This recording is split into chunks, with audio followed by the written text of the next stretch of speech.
Labas, noriu pranešti, kad yra atidaryta video įrašų asmeninių skaitimų registracija. Norėdami užsiregistruoti asmeniniam skaitimui, jūs turite susisiekti su manimi e-mailu mėnuliotaro@gmail.com. Ne komentarais, ne Facebooko žinute, o e-mailu, nes tik tais per e-mailą aš registruosiu jūsų skaitimą ir jūs gausit visą informaciją.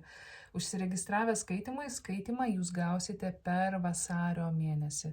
Tai tie, kas domitės, kviečiu susisiekti, todėl kad vietų kiekis yra ribotas, aš padarysiu tik tiek, kiek galiu padaryti, ar ne, neišsiplėsiu. Tai kviečiu nelaukti. Gerai, dabar žinutė dvyniams. Dvyniai. Kas vyksta?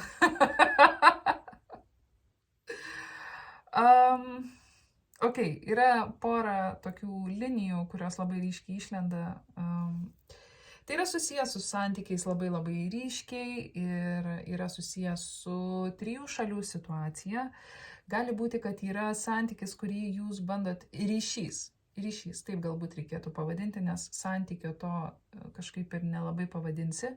Labiau tai yra ryšys, kurį jūs bandote laikyti po šydu, bandote slėpti.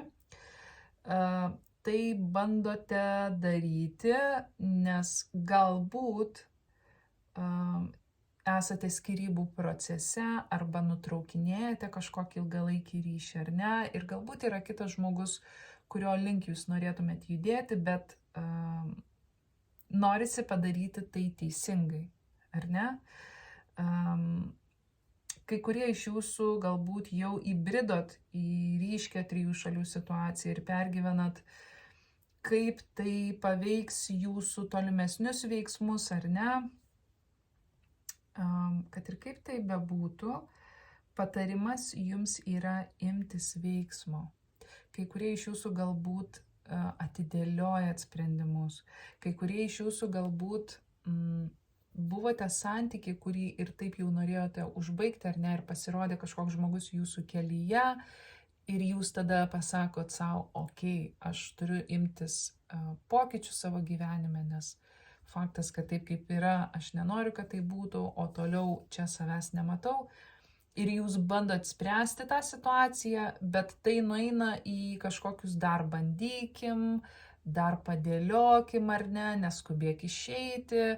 Ir jūs su tuo sutinkat. Ir jūs bandot truputį laviruoti tame, ar ne, tarsi galbūt iš pagarbos kitam žmogui, ar ne, kad ne tiesiog, kaip sakant, nusisukti ir išeiti, bet dar parodyti savo atsidavimą. Bet tai nėra tas teisingas variantas iš to, ką matau, ir visata jūs šiek tiek spaudžia priiminėti sprendimus.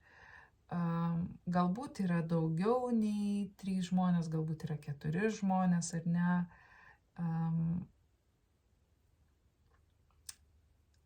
Laikas priimti sprendimus, nes aš matau praplaukiant galimybės nuo jūsų. Dėl to, kad jūs delsiat, dėl to, kad jūs bijot prisiimti atsakomybę už savo sprendimus, dėl to, kad jūs nesat ryžtingi, tai iš jūsų kažkas pasitrauks, jeigu jūs nesiimsit sprendimų. Okay? Tikiuosi, tai buvo naudinga. Ate.